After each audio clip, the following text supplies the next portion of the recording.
muchos de ustedes me conocen y quién no, porque no doy clases, soy la decana organizadora de la facultad.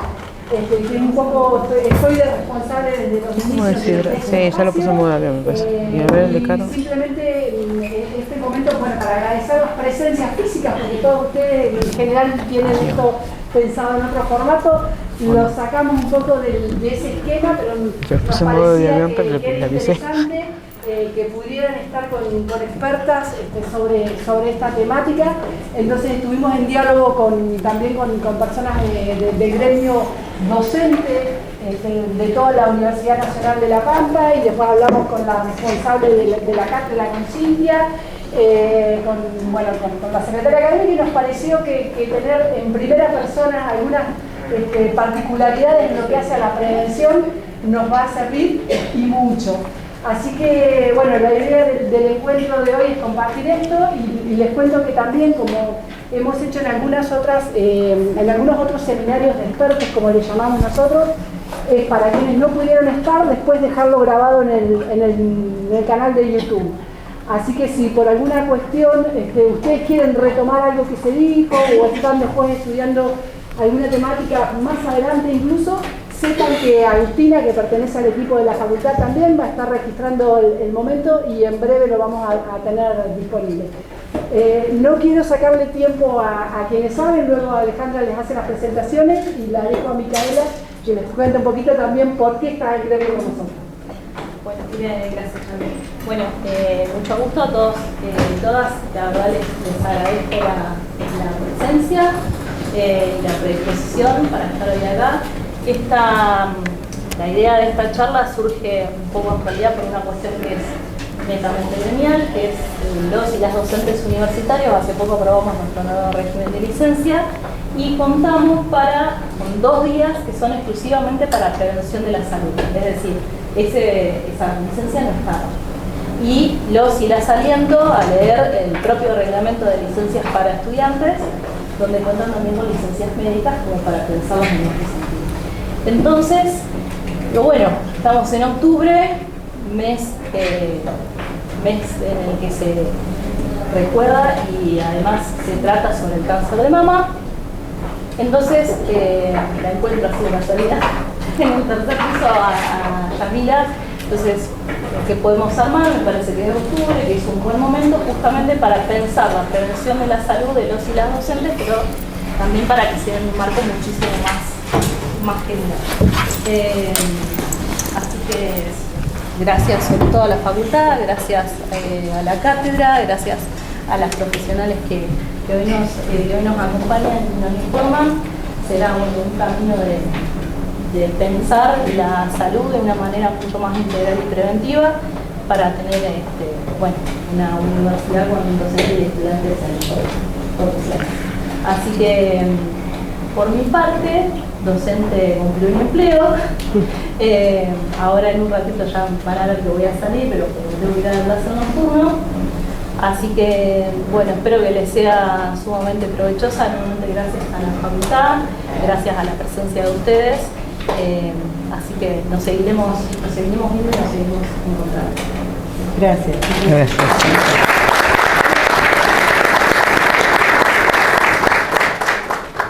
Bueno, a mí me tocan las presentaciones. Como saben, nosotros tratamos de hacer las actividades curricularizadas, lo que significa que esta temática está dentro de algún tema, algún contenido, algún objetivo que está dentro de la asignatura que ustedes están cursando ahora en segundo año de enfermería. En este caso, en materno-infantil, con la profe Cintia, que nos ayudó un poco a armar que esta charla esté dentro de lo que es las expectativas que tenemos de los objetivos que tienen que cumplir ustedes cuando terminen esta asignatura.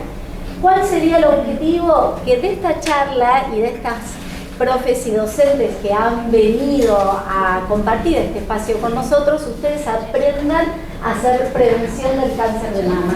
Porque claro, y como siempre charlamos, ustedes son la primera cara visible del sistema de salud y eso para nosotros es sumamente importante. Entonces esta charla tiene un doble objetivo. Uno es que como mujeres sepamos hacer la propia prevención del cáncer de mama, pero por otro lado que ustedes estén transmitiendo de qué manera, de qué forma hacemos la prevención a nuestros pacientes, a todas las personas que ingresan al sistema de salud. Entonces, me toca presentar a las colegas que amablemente han venido, porque en realidad vienen dando en toda esta semana un montón de charlas por todos lados, por eso quizás las han visto en Instagram y por todos lados en la legislatura, y sé que en LALSEC también estuvieron, y todos los años se comprometen con esta temática. Carolina Fiorucci, ella es médica, es ginecóloga y es mastóloga, que significa especialista en todo lo que sea patología de mama.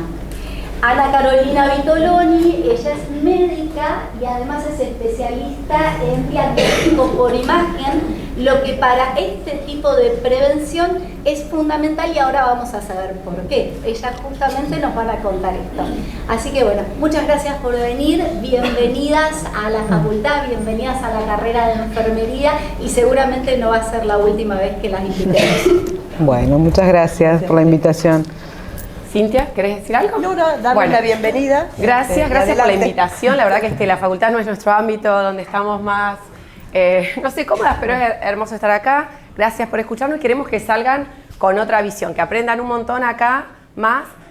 Si después necesitan bibliografía de lo que estamos diciendo, porque en el afán de darles mucha información, además esta charla puede ser para población general, pero nosotros pusimos información orientada a profesionales de la salud, entonces agregamos más cosas. Sí, pero de acá se tienen que ir de por qué hacer la prevención, por qué hacer la mamografía. Entonces, si después quieren bibliografía más específica que les quede duda, se las mandamos sin ningún problema. Dale. Esta charla es para desenmascarar al cáncer de mama. ¿Qué es eso? Este nombre le pusimos nosotros. Que la palabra cáncer, nosotros que trabajamos con las pacientes en consultorio, genera mucho miedo, ¿sí? En general se asocia con palabras que no nos gustan, nos generan mucho miedo, y ahí empieza también la prevención, porque si una paciente se tiene que ir a hacer un estudio que puede dar un resultado como cáncer, entonces muchas veces las pacientes no van, y capaz que ustedes lo viven. Yo lo vivo todo el tiempo, ¿eh? Una enfermera antes de ayer me dijo que hacía 11 años que no se hacía la mamografía, y es enfermera, pero enfermera de muchos años, y una excelente enfermera. Entonces, ¿por qué no nos hacemos, desenmascaremos a ver al cáncer de mama para tener la información, para poder transmitir y que así las pacientes se hagan los controles? ¿Qué es el cáncer de mama primero? ¿Saben lo que es? Bueno, me olvidé decirle. Después, si tienen dudas, anótenlas que las vamos a responder al final para que no se haga tan larga la charla, pero nos interesa que contestar. El cáncer de mama comienza ni por un golpe, ni por que hagamos algo, no. Empieza en una célula. Si han visto la célula, adentro tiene el núcleo, el ADN, y en esa célula se modifica por distintos factores que después vamos a ver. Una célula se modifica, se vuelve diferente y empieza a crecer descontroladamente, como no crecen las otras células de la mama normales. Entonces, sea en el ducto, esto miren, acá está la parrilla costal, el músculo, esta es la glándula mamaria propiamente dicha, el pezón, esto es grasa y piel. Y allá arriba, como si fuera de una rama, está el conducto y los lobulillos. Y si agarramos un conducto, esto es microscopio, lo cortamos, vemos arriba del todo ese círculo como un anillo que es el conducto normal. Son células como las de la piel, no sé si vieron algún tipo de célula, un epitelio normal. ¿Qué pasa? Puede pasar que algunas células ven que empiezan como a desarrollarse diferente hasta que llegamos al carcinoma invasor. Pero ahí tenemos lesiones intermedias, ¿sí? Eso más o menos quería mostrarle para que ustedes vean. Esto también es un carcinoma, pero más chiquito. Es un crecimiento descontrolado, es multifactorial, como tantas otras enfermedades estudiamos, o sea que hay muchos factores. Tiene que ver con una carga genética previa que heredamos y tiene que ver con los estilos de vida. Después vamos a ampliar. Pero la tratamos de entrada como una enfermedad sistémica, ¿sí? Y la historia natural de la enfermedad, esto para que vean un poquito más, allá arriba estaría lo que les mostraba, pero con una foto, eso es fotos de célula en la microscopía, no es un esquema, y ahí tenemos la mama normal y cómo va evolucionando a distintos cánceres, como lobulillar o ductal. Pero en esta etapa, en esta columna, donde están la mama de ese tipo, es lo que llamamos la fase preclínica, ¿sí? La fase preclínica es el momento en el cáncer de mama donde la enfermedad no nos da ningún síntoma, o sea, lo podemos tener y no nos enteramos, ¿sí? Solo sabemos que puede estar. Y del otro lado está la fase clínica, que es donde ya podemos tener algún síntoma o el médico nos puede palpar o nos puede hacer un estudio donde lo encontremos. Esta es totalmente silenciosa al principio y esta, ven que después los nódulos, esto ya es la macroscopía, empieza a crecer, puede ir hacia los ganglios y comprometer ganglios de la axila, incluso puede ir a otro lugar del cuerpo. Entonces, diferenciamos lo que es la fase preclínica de la fase clínica para que entendamos también que no es lo mismo diagnosticar en este momento o después, según el tamaño tumoral. Y esto lo saqué hace 20 años. En realidad, hoy en día, con los tratamientos nuevos, olvídense de esta sobrevida. Sí, 95% de pacientes se curan en la fase preclínica, pero esto que manejábamos antes, donde esta es la supervivencia a 20 años, con tumores más grandes, hoy va cambiando, porque hay tratamientos que hacen que esto cambie. Entonces, tenemos posibilidades de cura en todas las pacientes como en un 90%, ¿sí? Es muy importante y muy alentador. Y entonces, ¿qué es importante? Que tenemos un largo tiempo de latencia, que no es como el de cáncer de cuello, es más cortito, serán 2 años, por eso hacemos la mamografía cada 2 años, pero hay un tiempito de latencia para encontrar la enfermedad antes de que tenga síntomas, donde aparentemente estamos sanas, ¿sí? Y, por ejemplo, acá, este es un ejemplo para no aburrirnos. Marisa Andino, no sé si la conocen, una periodista, ya capaz que algunos más grandes lo conocen. Ella, 2 cosas.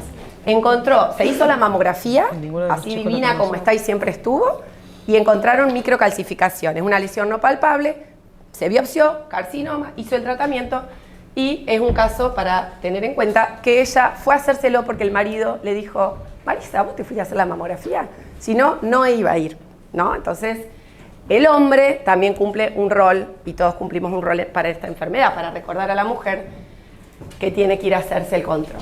Y la fase clínica son los síntomas, ¿sí? La fase clínica son los síntomas. Por ahí han escuchado un montón ahora en octubre cuáles son los síntomas del cáncer de mama. En resumen, un nódulo o un bulto que toquemos en la mama, ¿sí? Diferente, es duro, no es doloroso en general, y un hundimiento, porque puede ser que el cáncer, en vez de salir hacia afuera y generar un bulto, esté traccionando la mama. No todas las mamas son iguales, hay mamas chiquititas, más grandes, péndulas. Entonces, y depende de dónde esté el tumor. Si está más superficial, vamos a ver un bulto. Ahora, si está súper profundo, pegado al pectoral, quizás ni lo palpamos. Hay que tener buena mano para poder detectarlo. La hendidura, entonces, que traccione, si vemos en la mama una hendidura, ahí tenemos una mama que es genial, pero no lo vamos a poder palpar todo. Pero bueno, un hundimiento, ¿sí? Un bulto, una retracción, cuando se mira de frente las mamas, si un pezón está umbilicado o retraído o tiene alguna modificación, o la piel está como una piel de naranja con otro color, ¿sí? O con incluso lesiones en la piel, miren, esa es un cáncer de mama. Es la mama con un cáncer inflamatorio que se manifiesta en la piel. Y después tenemos el hundimiento, creo que venía después. A ver, pásamelo, Caro. Sí, perdón. No sé si ahí llegan a ver. No, el esta bulto, mama está... el bulto. Sí, acá. El bulto, ese es un bulto en la prolongación axilar. Acá, ahí se ve un bulto. Eso es una enfermedad de Paget, que es el cáncer cuando se presenta en el pezón, en la piel del pezón. La enfermedad de Paget puede estar asociada a cáncer o no, pero si lo encontramos tenemos que ir a buscarlo. Esta es una secreción hemática del pezón. No todas las secreciones por el pezón son anormales o con sospecha de cáncer. Son las hemáticas o las sanguinolentas, las rojas, o las cerohemáticas, las que son más rosaditas, porque si tenemos una secreción que es transparente, eso se llama galactorrea y el origen es otro en general. En general, ojo, siempre que hay síntomas en la mama vamos a estudiar igual. El hundimiento, después bueno, hay otras secreciones purulentas que tienen que ver más con una mastitis o una galactofagia. El hundimiento es no sé si ahí lo perciben, es más sutil, hay que mirar a la paciente de frente, decirle que levante los brazos y ahí por ahí se manifiesta. Y el pezón umbilicado. Entonces, son pocos síntomas, pero en cada mama es diferente y hay que mirar. Entonces, si a ustedes les toca ver una paciente o pedir un estudio, es entrenamiento, como todo, ¿no? ¿Y cuáles son los factores de riesgo? Entonces aparece el cáncer en una célula, pero ¿por qué? Por edad. Por edad, muy bien. Entonces tenemos factores no modificables, me encantó. Ahí tenemos la edad y ser mujer, que son los dos factores más importantes. De 100 diagnósticos de cáncer que hacemos, 99 lo hacemos en la mujer y 1 en el hombre, el 1%. O sea, también existe el cáncer en el hombre, pero el factor de riesgo, o sea, es mucho más riesgoso ser mujer para el cáncer. Por eso las estrategias están hacia la mujer.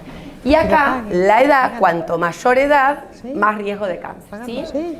Hay otros factores que no podemos modificar. Por ejemplo, si yo hago una biopsia o una cirugía en una lesión de mama, ya con tener esa biopsia, aunque sea una lesión proliferativa benigna, o ya con que la mama sea proliferativa y yo haber hecho esa biopsia, hay muchos tipos de este tipo de lesiones, pero ya con tener un riesgo aumentado tiene, ¿sí? Si la lesión es atípica más y según la evolución, pero ya una lesión precursora es mayor riesgo, la exposición a las hormonas endógenas, que son las que producen nuestro propio cuerpo, los ovarios, ¿sí?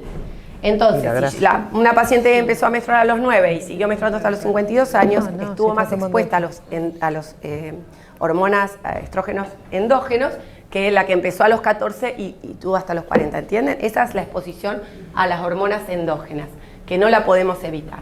Y después también, por ejemplo, una paciente con cáncer de tiroides que tiene que ser expuesta a una radiación por su enfermedad, va a tener un riesgo aumentado de cáncer también. Dejé para lo último las mamas densas, porque mamas densas fue el último factor que se incorporó, que es cuando las mamas, después la doctora Vitoloni lo va a explicar un poquito mejor, cuando veamos las mamografías, porque esto se evidencia en la mamografía en mujeres posmenopáusicas que tienen ese tipo de mama. Y bueno, antecedentes familiares lo hablo en la otra diapo. Y los modificables, acá podemos actuar, sí, esto sería lo que es prevención primaria.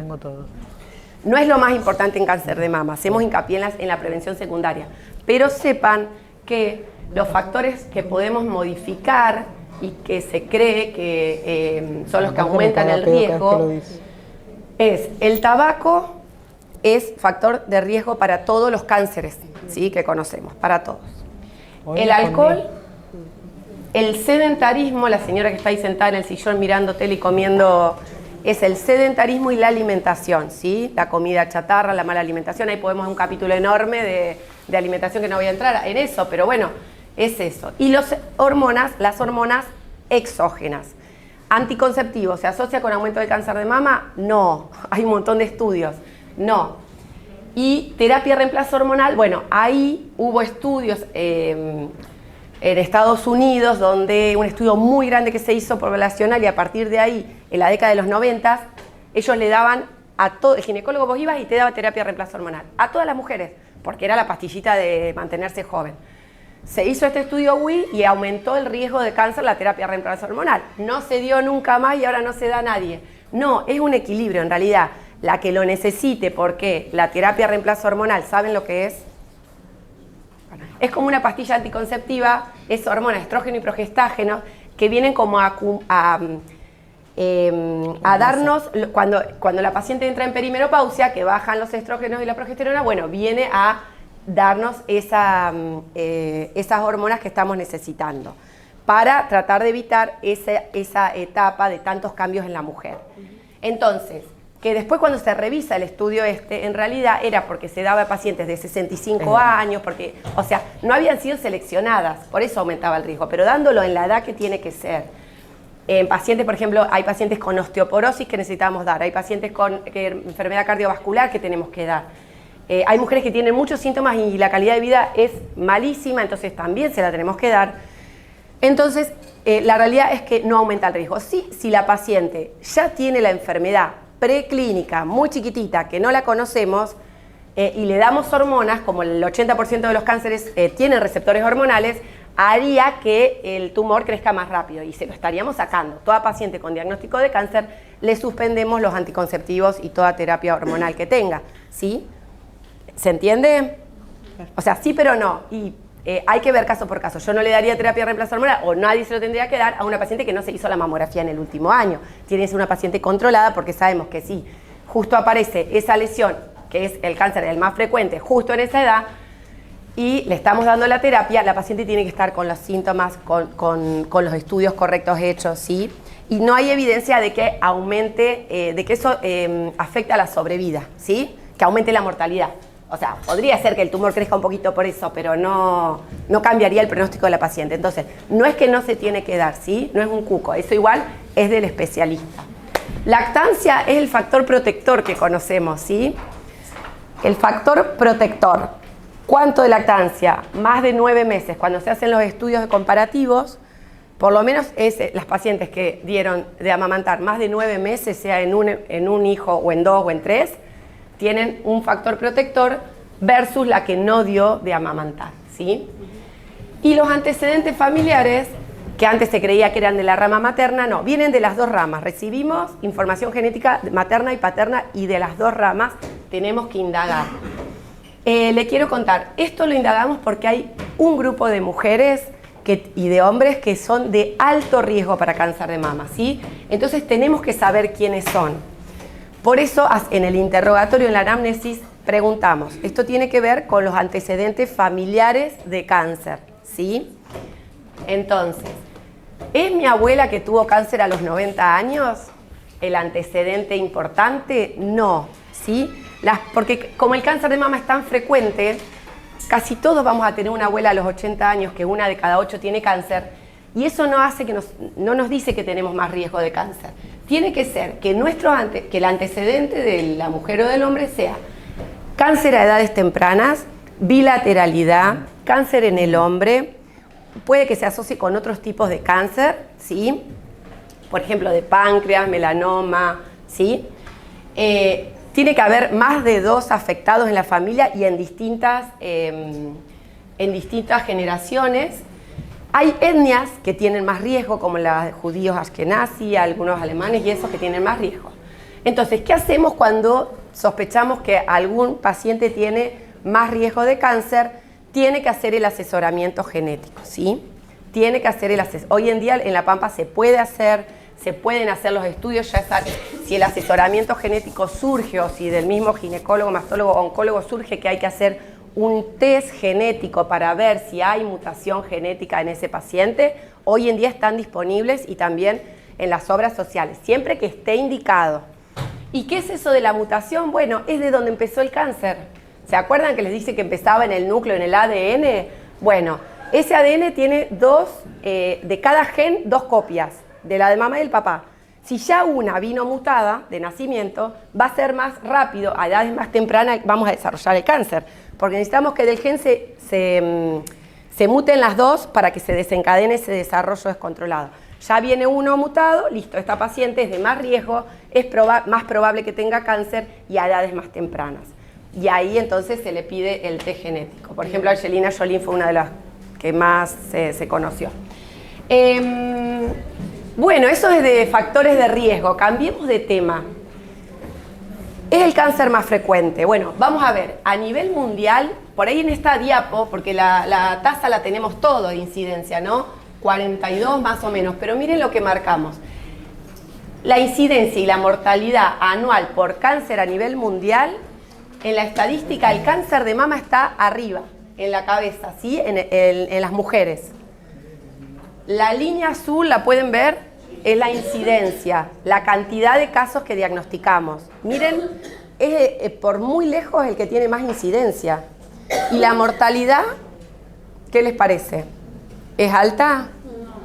No, pero es la mayor mortalidad, ¿no? ¿Por qué? Porque al haber tantos casos, por más de que la mortalidad no es alta, representa la mayor mortalidad en mujeres, ¿sí? Entonces, si vemos el de colon, miren la mortalidad del de estómago, el de ovario, en el de mama no. Entonces, por eso trabajamos sobre este cáncer en prevención, porque tiene una alta incidencia y una mortalidad baja. Entonces, vale la pena ir a buscarlo, encontrarlo en la fase preclínica y seguimos en Argentina. También pasa lo mismo, esto no cambia, es el cáncer más frecuente, es la primera causa de muerte en mujeres. Por cáncer, es la primer causa de muerte por cáncer en mujeres en edad de entre 35 y 70 años, o sea, joven. Es la segunda causa general de muerte, luego, o sea, hombres y mujeres, luego de las enfermedades cardiovasculares, es la segunda causa. y 1 de cada 8 mujeres, que ya lo dijimos. O sea que es un gran problema, pero con posible solución. Por eso estamos acá.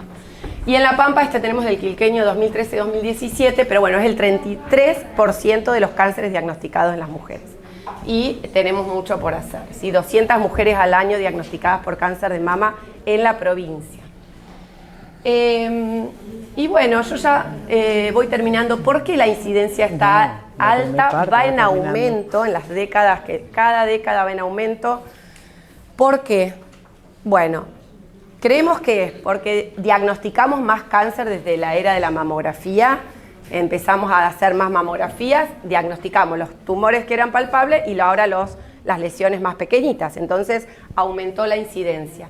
Y por las dos causas de el diferimiento de la maternidad, ¿sí? Hoy en día las mujeres en general tenemos los hijos más grandes, por ahí no a los 20 o a los 19. Y reducción del número de hijos, ¿no? También. Y el cambio en los estilos de vida. Eso hace que sigamos siempre la incidencia aumentando y lo peor que ahora lo que vimos en los últimos 20 años en pacientes más jóvenes. La mortalidad, que no está en la filmina, pero la mortalidad lentamente va bajando, ¿sí? Más lento, pero con los nuevos tratamientos, el tamizaje, eso va siempre en descenso. Y ahora la vamos a ver que habla un poquito. Ahora Ya me levanto yo. se aburrieron de escucharme. Yo estaba re entretenida No, escuchando. sigo, no, ¿qué es esto? no. El trabajo no se le acabó porque después sigue. Bueno, sí. Ahora la dejo respirar un ratito y después va a seguir ella con los tratamientos. Yo soy imagenóloga mamaria y me dedico sobre todo a hacer la prevención, o sea, a detectarlos en forma precoz. Pero para saber ustedes qué es la detección precoz, tienen que saber qué es una prevención. La Real Academia te dice que prevenir significa una preparación y disposición que se toma por anticipado, o sea que nosotros lo estamos programando de antemano, para impedir un riesgo o para minimizar los efectos, ¿sí? Y ahí se desprenden dos términos, seguir la siguiente, que es prevención primaria, que es impedir que algo suceda, o prevención secundaria, que es reducir el riesgo o las complicaciones de ese riesgo una vez que ya sucedió. En cáncer de mama, nosotros evitar que aparezca el cáncer de mama, no lo romanticemos porque no lo vamos a casi poder evitar, porque los factores más importantes para padecer un cáncer de mama son no modificables, que es ser mujer y cumplir años. Entonces, los modificables, yo no voy a hablar porque no tengo autoridad moral para hacerlo, reducen el riesgo, hay que hacer ejercicio, comer saludable, no fumar, no beber alcohol, pero tampoco van a impedir que aparezca el cáncer de mama. Entonces, como prevención primaria no hablamos como prevención secundaria, que significa minimizar los efectos de eso que va a aparecer, que es el cáncer, que es detectarlo en forma precoz. Cuanto antes detectemos el cáncer de mama, si es in situ, fabuloso, porque significa, los carcinomas de mama pueden ser in situ, que significa que están confinados al lobulillo o al alvéolo, pero que no pasan la barrera basal, o sea que no tienen posibilidad de extenderse al resto del cuerpo. Esos serían fabulosos, tampoco lo vamos a romantizar porque no lo vamos a encontrar a todos. Sería bárbaro encontrarlos porque sabemos que tratamos localmente a esa paciente, le hacemos y listo. Pero el resto de los cánceres que son invasores, cuanto antes los detectemos vamos a tener menor masa tumoral y vamos a tener menor chance de que se haya expandido el resto del cuerpo, por lo tanto los tratamientos que se van a hacer son menos agresivos. Entonces nosotros estamos con el objetivo de reducir la morbilidad, es no sacarle calidad de vida a la paciente cuando hacemos los tratamientos, reducir la mortalidad, que no se mueran esas pacientes en los próximos 20 años y prevenir las complicaciones. Cuanto el cáncer sea más grande, esté más diseminado, haya más masa tumoral, por supuesto van a tener más complicaciones. Entonces, esos son los tres objetivos que tenemos los médicos, sobre todo los imagenólogos, que estamos buscando esos carcinomas no sintomáticos, ¿sí? Prevención secundaria. Entonces, y otra de las cosas, ¿por qué hablamos tanto de...? Porque está bien que es el más frecuente, la incidencia aumenta, pero ¿por qué hablamos de prevención en cáncer de mama y no en el resto de los cánceres? El cáncer de mama es el que nos da la chance de detectarlo asintomático. Un cáncer de páncreas, si lo detectamos asintomático, es un incidentaloma, porque no se hacen controles de screening periódicos para detectarlo, porque sabemos que no sirven en la población general, pero el de mama sí, nos da esa chance por el tiempo de latencia que tiene, desde que muta la célula hasta que se hace sintomático. Es un tiempo que puede variar entre 2 años, cuando las pacientes son más jóvenes es más cortito ese tiempo, pero las pacientes con mayor incidencia son las mayores de 50 años, las posmenopáusicas, y el tiempo de latencia es mayor. Entonces, tenemos que decirle a las mujeres de 50 años, vayan a hacerse la mamografía, porque pueden tener un cáncer y no darse cuenta sintomáticamente. Entonces, tenemos la mamografía, que es el método gold estándar, y no hay con qué darle, porque está demostrado científicamente desde hace 50 años con estudios multidisciplinarios, randomizados, multicéntricos a nivel internacional por todas las sociedades, que reduce la mortalidad en pacientes mayores de 50 hasta un 35%. En medicina, hablar de que reducimos la muerte por una enfermedad en ese porcentaje, yo les diría que debe ser el único caso, porque podemos hacer prevención secundaria y detectarlo en forma sintomática. En pacientes menores de 50 también tiene un gran beneficio, por eso se hace la mamografía a partir de los 40, reduce hasta un 15-20%, que es un hermoso porcentaje también de reducción de la mortalidad. ¿Qué significa? Que a 20 años a pacientes que se hagan mamografía se va a reducir un 20% y a las que no se hagan no. Entonces, por eso es tan importante realizar el estudio en tiempo y en forma. Tiene una alta sensibilidad y especificidad, y sobre todo en pacientes posmenopáusicas, y ahora les voy a explicar por qué. La mamografía, esto es importante que ustedes como enfermeras y como trabajadoras de salud que están en contacto permanente con la gente, lo sepan para poder transmitírselo, porque una de las barreras más grandes que por qué la gente no viene a hacerse la mamografía es porque tiene miedo. El miedo los paraliza y el miedo con la única manera que se saca es con información. Si tienen adelante a alguien que con seguridad les dice, no señora, la mamografía son 10-15 minutos, aprieta, molesta, son 2 segundos el disparo, porque literal es que son 2 miliamperes segundo, es listo. Y se terminó, una mama, otra mama y otra mama. Tiene baja dosis de radiación, hoy lo voy a explicar acá porque a la mañana dimos la charla y una me preguntó muchas veces en internet, es fabuloso, pero es un arma de doble filo. Hay cosas que están muy mal, otras que están regular y otras que están bien. Y cuando uno no tiene la información certera, se deja llevar por lo que ve en el momento y no puede filtrar esa información. Entonces hay que chequear la información. La radiación que maneja la mamografía es muy baja dosis. Digamos, ustedes se van a hacer una placa de tórax y no se cuestionan si van a tener algún efecto adverso sobre, y tienen los mismos rayos. Es más, una tomografía, y a veces los pacientes piden tomografía a los médicos porque dicen, ahí se ve todo, y la radiación que se chupan haciéndose una tomografía son 40 mamografías, y no tiene la tomografía el beneficio de la reducción de la mortalidad. Entonces, cuando a alguna paciente le diga, no me la hago porque tiene radiación, el televisor también, el celular también, y los cosos también. Entonces, vas al médico, te haces una placa de tórax, te fracturas un dedito y te querés hacer 55 placas en los próximos 3 meses y no te reduce la mortalidad. No, pero la mamografía sí. Entonces, una placa de tórax son 4 mamografías, hácete la mamografía. No es significativa. ¿Tengo que decirle al paciente, no te hace nada la radiación? No, obviamente. ¿Cuándo hace efecto dañino la radiación? Cuando el costo de hacerte la mamografía no supera el beneficio. Eso es cuando tenés mucha exposición a rayos en forma continua, prolongada y acumulativa.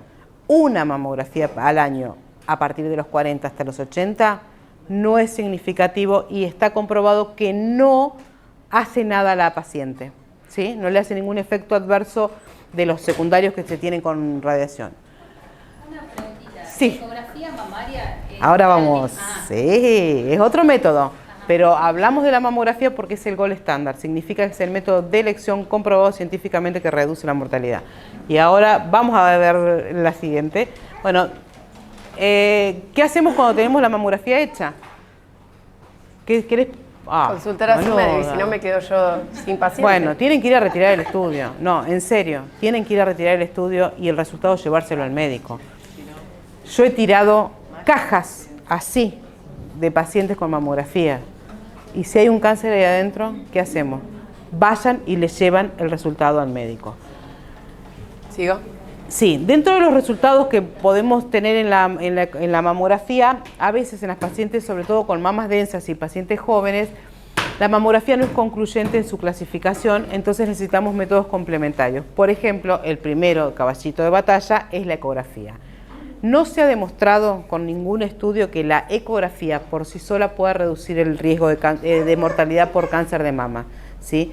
Sí es un método muy noble, es excelente en manos adecuadas, pero como complemento de la mamografía.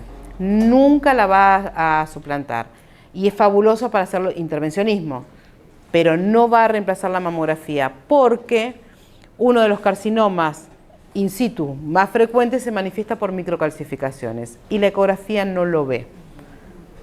Y en las pacientes jóvenes sirve más la ecografía que en las pacientes añosas y la incidencia de cáncer de mama aumenta con la edad y en las posmenopáusicas. Entonces hay muchas razones por lo cual ya se comprobó que la ecografía no puede ser método de elección, es un método complementario posterior a una mamografía. De diferencia si el nódulo es sólido o quístico, en la mamografía vieron que es blanca y negra, ahora les voy a mostrar alguna mamografía para que vean. Y la mamografía, otra de las cositas que tiene, que es un estudio 2D en una estructura 3D. Nosotros tenemos una mama y la ponemos así y superponemos estructuras para hacer una imagen bidireccional.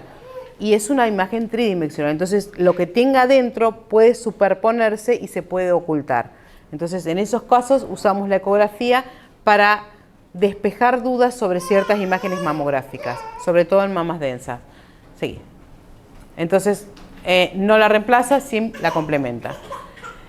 Nosotros en la mamografía usamos esta clasificación BI-RAD, que lo deben haber visto en todos porque ya está mundialmente difundida. Ya vamos por la 6ª edición, esto es de la 5ª edición, cambiaron muy pocas cosas. Lo que tiene la 5ª edición, de la 5ª edición en adelante, es que la clasificación está avalada por estudios histopatológicos de las imágenes. Nosotros veíamos una imagen de determinada manera y se correlacionaba con la anatomía patológica. Entonces nosotros tenemos lo que se llama valor predictivo positivo. Sabemos qué porcentaje de esas imágenes van a ser benignas y cuáles no. Entonces eso nos va a dar, acercar un poquito más el bochín, decir qué pacientes vamos a invadir un poco más para estudiarlas y cuáles no. Y es algo que tienen que conocer y ustedes tienen que darle tranquilidad a las pacientes porque están en números, que los números no son consecutivos del 0 al 6, de menor a mayor gravedad y demás. No, pero tienen que decirle, tienen que llevárselo al médico para que pueda interpretarlo correctamente. Porque, por ejemplo, el 0 tiene un 13% de valor predictivo positivo. ¿Qué significa? Que el 13% de 100 pacientes vamos a encontrar algo de sospecha. Y es 0. En cambio, el 3, que todas se infartan cuando pasan de 2 a 3, porque acuérdense que la causa cardiovascular es la primera de muerte, o sea, basta de gastar coronarias en cosas que no tienen sentido. Los BI-RAD 3 tienen menos del 2%. O sea, es peor que te salga un BI-RAD 0 que te salga un BI-RAD 3. Pero como nosotros usamos la lógica humana sin tener chequeada la información, decimos que el 3 es peor. Y no, el 3 es menos del 2% para que tenga una lesión, un cáncer. O sea, que tiene el 98% de ser benigno. ¿Sí? Entonces, vayan al médico. En los 4 y los 5, el 4, por ejemplo, es una bolsa de gatos, por eso lo pusieron como A, B y C. Pasa del 2 al 90%. Del 2 al 90%. Por eso lo tuvieron que subdividir en A, B y C. No es lo mismo tener un 4C que tener un 4A, porque del 2 al 10% es un 4A, pero el 4C es del 41% al 90%. Es diferente. Entonces, cuando veamos un 4, tampoco pongámosle la etiqueta a la paciente tiene un cáncer. No, tiene una probabilidad, una lesión que tiene una probabilidad de ser. Entonces hay que estudiarla. Estas cosas, ¿por qué se los digo a los trabajadores de salud? Porque tienen que darle tranquilidad a la gente, ¿sí? Porque la gente lee sin saber y se vuelve loca. Entonces, hay que darle tranquilidad. Sí. Y los 6 se usan solamente exclusivos porque ahora estamos haciendo muchos estudios. Hace un 10, 15 años no se usaban casi el 6, que sí está, que son los pacientes que tienen cáncer confirmado. Y vos me decís, ¿para qué si tiene un cáncer confirmado, para qué le vamos a hacer el estudio? Si ya sabemos que tiene el cáncer.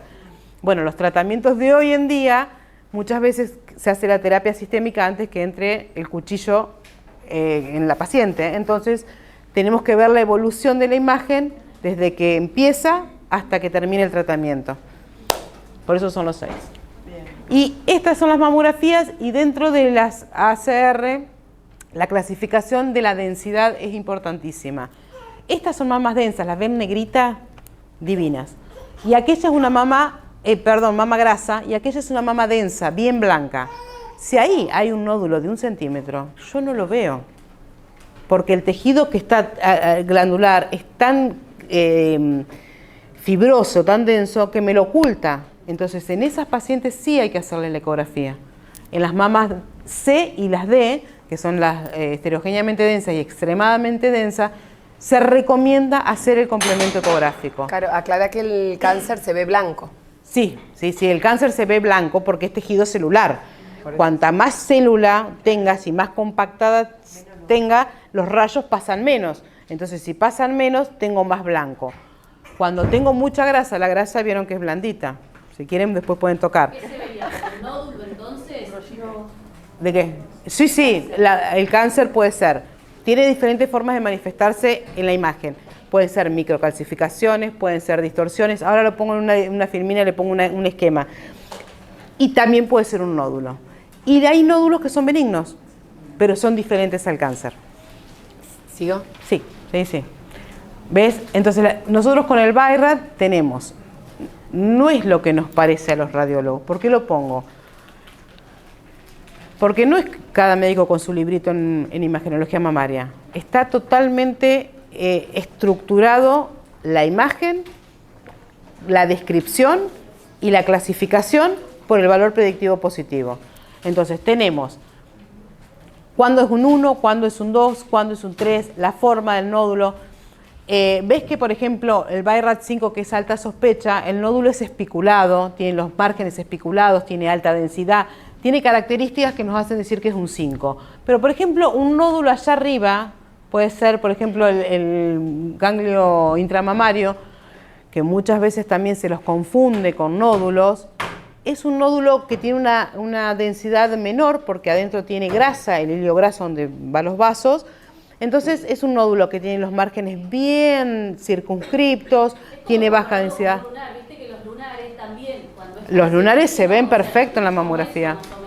Sí, es más, es una lesión típicamente benigna, está al lado del ganglio intramamario, claro, marcarlo. Ella dice como cuando un lunar es es cáncer o no, un melanoma. Exactamente. Es lo mismo, pero como esto está adentro, no lo vemos. Con el melanoma, sí, tal cual. Entonces, cada imagen tiene su correlato en porcentaje de malignidad que pueda llegar a tener o no. Esto es la clasificación BI-RAD de nódulos. Tenemos otra, pasala porque es en embole, seguila. En calcificaciones también van a encontrar en las mamografías que, no sé, el 90% tiene calcificaciones. No todas las calcificaciones son malignas, olvídenlo. Es más, les diría que la mayoría son benignas. Muy pocas calcificaciones tienen características de sospecha. Y todas esas que ven arriba, tenemos las cutáneas, las vasculares, las que vienen en los quistes. La mayoría de las calcificaciones son benignas y nosotros los radiólogos tenemos la obligación de ponerlas como benignas, ¿sí? Y muy pocas hay malignas, pero como el cáncer in situ, el 80% se manifiesta por microcalcificaciones ramificadas, amorfas, con características específicas, le damos mucha importancia a eso. Siga, ¿qué son esas? Sí, ahí está, mira, ahí está. Y en ecografía, lo mismo. ¿Y por qué tienen que saber esto ustedes? Me dice, ¿qué me importa a mí lo que ve ella sentada en el monitor para ver la clasificación? Porque es importante que cuando reciban, sepan si el estudio que están recibiendo es de calidad o no. Si ustedes saben que tiene que estar clasificado correctamente, que las imágenes tienen que estar descritas correctamente, van a poder saber si un estudio es de calidad o no, como todo en la vida. En ecografía también tenemos estipulado qué imágenes y cómo se deben describir, y no puedo sacar si en algún momento me encantaría ponerle las poesías de informes así que se ven. Es terrible. Y el BI-RAD está creado para generar un vocabulario único, que todos hablemos el mismo idioma, se describen de la misma manera, se usan los mismos términos para que todos entendamos lo mismo. Que es un estudio técnico dependiente. Eso bueno, sí, la ecografía, pero la mamografía sí. No. Claro. Sí, también.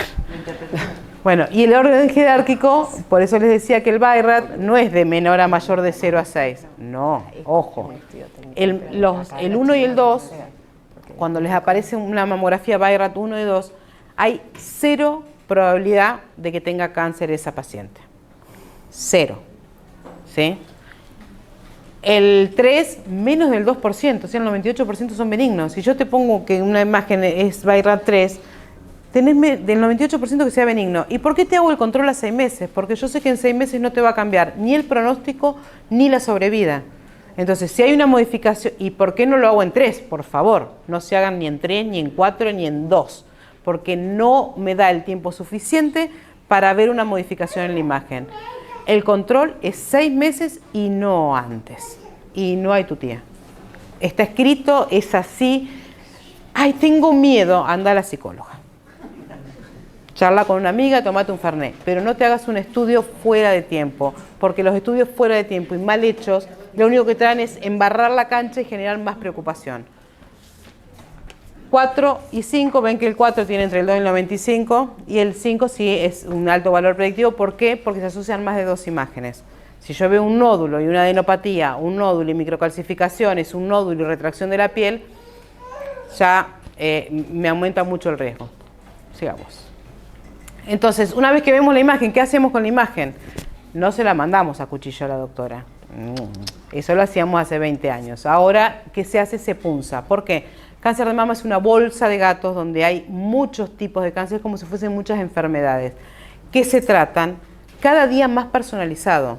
El cáncer de mama se trata según el tipo histológico, según la edad de la paciente, según el estatus hormonal de la paciente, según el tamaño, según el estatus axilar, digamos el compromiso en la axila del tumor. Entonces, se tienen que ver un montón de cosas para definir el tratamiento a esa paciente. Ya no está más, ay, a mi vecina le encontraron y le sacaron todo. No, a mi vecina le encontraron y le hicieron rayo. Ay, a mí no me hicieron rayo, que me hicieron la mitad del tratamiento. No, los tratamientos hoy en día en cáncer de mama se definen en un equipo multidisciplinario donde el oncólogo, el mastólogo y el radiólogo definen cuál es el mejor tratamiento para esa paciente. Así que las experiencias de las vecinas, chicas, que se las queden las vecinas, porque eso fue lo que le tocó a ella. A mí me puede tocar otra cosa, y eso también lo tienen que transmitir a las pacientes ustedes como enfermera. Porque las pacientes continuamente les van a decir, no, pero es porque yo tengo una amiga que le hicieron esto, ¿por qué a mí no me lo hacen? Me están haciendo la mitad del tratamiento. Y ustedes como profesionales de salud digan, no, el tratamiento que le estamos haciendo a usted es el que usted necesita. El que le hicieron a su vecina será el que necesitó su vecina, pero no el que le toca a usted. Entonces, vamos para hacer el tratamiento específico a saber qué es, porque tenemos sospecha de que es un cáncer, pero tenemos que confirmarlo. Y hoy en día han avanzado tanto los tratamientos que a veces se hace primero quimio y después se hace cirugía. Y para eso tenemos que saber. ¿Y cómo vamos a saber si no tenemos que sacar células? Ya al principio se hacían punciones con aguja fina. No sirven, porque sacan celulitas. Hoy en día se hacen agujas gruesas tipo trucut. Entras, haces chucu chucu, chucu chucu y sacas choricitos de tejido de la lesión sospechosa que se estudia en el microscopio, se confirma que es un cáncer de mama, del tipo que sea, y se manda a hacer estudios de los receptores de ese cáncer de mama, que se llama inmunistoquímica, que era lo que la doctora decía hoy cuando tomaban la terapia de reemplazo hormonal. Bueno, hay tumores que tienen esos receptores, que son de estrógenos, de progestágeno, y otros receptores más específicos, y hay otros que no. Y los tratamientos difieren de los cánceres, del luminal A, que tiene receptores, del B, del HER2, de los triples negativos. Difiere el tipo de droga y del tipo de tratamiento que se hace. Entonces es necesario hacer la punción y les aclaro, para que les aclaren a todos sus pacientes, yo no disemino ningún cáncer punzando. No estallo nada en el cuerpo humano. Sí, me ibas a preguntar, ya lo sé, porque me lo preguntan todas, no hay ni una. Yo no soy la culpable de diseminar el cáncer porque no lo puedo hacer. Digamos, no es que hago así y se explota el globo y se va para todos lados. Cuando el carcinoma es invasor, hay chances de que esté ya diseminado porque la naturaleza de la enfermedad lo es. Pero no porque está comprobado que las punciones no generan diseminación en mama. Hablo en mama. ¿Sí? Entonces quédense tranquila, manden a punzar, díganle, no, está comprobado. De hecho, hay un beneficio que yo te punce, porque te vamos a dar el tratamiento adecuado para vos. Porque si no te punzo, no sé qué tipo de cáncer es, ¿qué te va a dar? ¿El tratamiento genérico? Que es como darle un antibiótico a alguien que tiene un bicho resistente, no le va a servir. Entonces necesitamos tener la inmunistoquímica. Tratamientos que se hacen cáncer de mama, el quirúrgico, es muy importante. Pero como decía recién Carolina, no es como antes que la paciente tenía un nódulo y iba a operarse, porque el médico en esa época no tenía recursos. ¿Sí? Después sí tenía recursos, hacía estudios, ya medio que sabía que era un cáncer y iba a operarse. Hoy en día es la era de las biopsias previas, en realidad se jerarquiza más y vemos, no te pases, de que el tratamiento sistémico, no sé si vieron al principio que les dije que la paciente con cáncer de mama se trata de forma sistémica, por más de que sea un nódulo muy pequeñito que está de 1 centímetro, la paciente el tratamiento es sistémico, porque sabemos que así es como curamos, ¿sí? De hecho, la cirugía, los tratamientos van menos, cada vez son cirugías más chiquititas y cada vez, capaz que algunos cánceres en unos pocos años no los operemos, ¿sí? Están los estudios todavía haciéndose. Y por otro lado, a la paciente de alto riesgo a veces le hacemos mastectomía bilateral, como a Angelina Jolie, porque ella tenía un alto riesgo de pasar. Era probable, ella no tenía cáncer, pero era probable que tenga, pero era paciente de alto riesgo. Entonces ella decidió someterse, que es una de las opciones, a la mastectomía bilateral, ¿sí? Entonces, contradictorio, una paciente con cáncer quizás tiene una cirugía muy chiquita y otra paciente que no tiene cáncer pero tiene alto riesgo, ¿no? Sí, pero bueno, así es como hoy en día estamos ayudando a las mujeres. La mastectomía, como era antes, era una cicatriz, no sé si ahora eso lo tenemos. Sí. ¿No? Bueno, ¿conocen una cicatriz de mastectomía? Sí. ¿Conocen? Es la mama plana, se sacó todo, piel, pezón, areola y con una cicatriz. Y en ese momento se sacaba, después lo vemos, se sacaba la axila. Bueno, hoy en día cuando tenemos que hacer mastectomía, a veces tenemos que hacer esa mastectomía, pero muchas veces podemos conservar la piel y el pezón y hacer una mastectomía que llamamos conservadora, ¿de qué? De piel y de pezón o de piel sola. Y en ese mismo acto quirúrgico donde se saca la mama se pone una prótesis o un expansor. Entonces la paciente ya sale con su reconstrucción. Otras veces no se puede porque la piel está comprometida, porque el tumor está muy cerquita del pezón. De hecho, siempre que hacemos esa cirugía, no es esta, esta es la mastectomía, cuando hacíamos esas cirugías que sacamos solo la glándula y dejamos el pezón, tomamos una biopsia de la base del pezón para la seguridad oncológica. O sea, son cirugías seguras porque ya tenemos evidencia de que eso es seguro, ya se hizo en muchas pacientes. Esa es la mastectomía, esa es sacar la glándula, ¿sí? Hoy en día en un 20% de pacientes se hace, en el 80% hacemos cirugías conservadoras. ¿Por qué? Porque los tumores los encontramos más pequeñitos, ¿sí? Por lo que vinimos hablando antes, por los programas de prevención y por la mamografía, y porque además a veces utilizamos tratamientos cuando el tumor es grande y hay una relación entre la mama, el tamaño de la mama y el tamaño del tumor que no nos permite hacer una cirugía conservadora y es un tipo de tumor que conocemos que va a tener evidencia, hacemos neoadjuvancia, que es un tratamiento antes de la cirugía. Recién también lo dijo Carlos. Ese tratamiento que hacemos antes de la cirugía hace que el tumor grande se achique y después recién la opere. Entonces, una paciente que antes teníamos que hacer mastectomía, hoy podemos hacer una cirugía conservadora. Y todo gracias a ¿qué? A la punción. Porque si no sabemos qué tumor es, no podemos tratarlo antes de la cirugía, ¿entienden? Bueno, ahí me cierra todo. ¿Cuándo? Entonces tenemos mastectomía, cuadrantectomía. En la evolución, antes siempre los cirujanos hacían mastectomías. O sea, que levantaban el músculo, sacaban todos los ganglios, sacaban hasta un pedazo del brazo, era una locura lo que se hacía. Y las pacientes, había un grupo que andaba bien y vivía hasta los 100 años, y otro grupo de pacientes que se morían, y no se sabía por qué. Hoy en día conocemos todo, conocemos los tipos de cánceres, porque hay uno que son más agresivos y cómo tratar al otro, ¿entienden? Pero bueno, eso fue progresivo, no fue que de una mastectomía pasamos a una ecorradioquirúrgica que sacamos este pedacito de la mama. No, primero, bueno, hubo unos genios en su época que hicieron la cuadrantectomía. Decían, si está en este cuadrante, ¿por qué no en vez de sacar toda la mama le sacamos un cuarto? Uy, es loco este tipo. Bueno, ¿qué pasó? Se comparó con la mastectomía, entonces a un grupo le hicieron mastectomía, y a otro le hicieron cuadrantectomía, y a otro le hicieron cuadrantectomía más radioterapia, y se vio que era lo mismo hacer la mastectomía que la cuadrantectomía más radioterapia, entonces se le empezó a ofrecer a la paciente eso.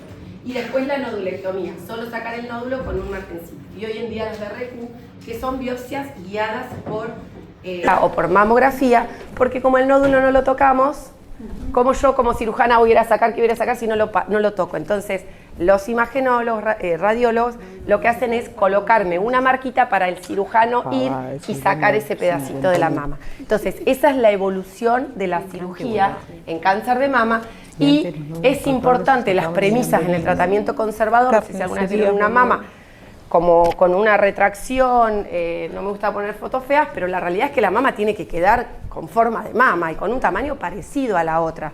Las dos mamas no suelen tener el mismo tamaño, pero sí la forma y algo parecido, no es que una mama así y la otra mama chiquitita. Entonces, tenemos que tener en cuenta para hacer un tratamiento conservador de la mama, en el tamaño del tumor, en resecar los márgenes con ese margen de seguridad oncológico y que la paciente pueda realizar después radioterapia. Si la paciente vive en 25 de mayo, no sé, en César Remendi y no puede viajar a hacer la radioterapia, le tengo que ofrecer una mastectomía, ¿sí? O por lo menos lo tenemos que charlar. Y que la mama quede estéticamente bien.